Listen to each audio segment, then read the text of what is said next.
Iran ও ইসরায়েলের সংঘাত শেষ হতে না হতেই নতুন তথ্য সামনে এলো।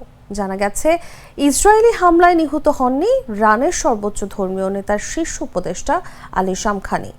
শনিবার পুরোপুরি সুস্থ অবস্থায় যুদ্ধে নিহতদের জানাজায় হাজির হন তিনি।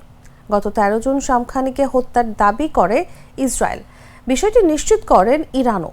তবে ইরানের সরকারি বার্তা সংস্থা ইরান সহ বিভিন্ন সংবাদ মাধ্যম জানিয়েছিল শামখানি নিহত হননি, বরং গুরুতর আহত অবস্থায় হাসপাতালে চিকিৎসাধীন ছিলেন।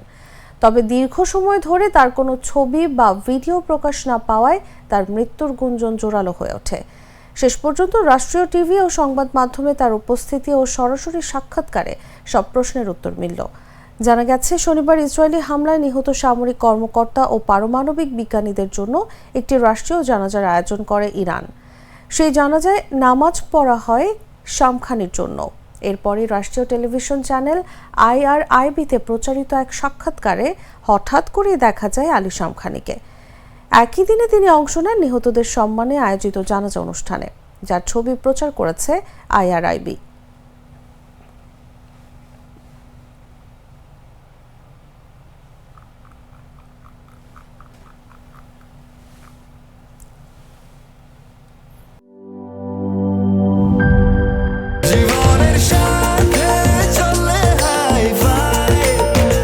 স্বাস্থ্যকর অল টাইম ফ্যামিলি কেক, সব সময় অল টাইম হেলদি লাইফ।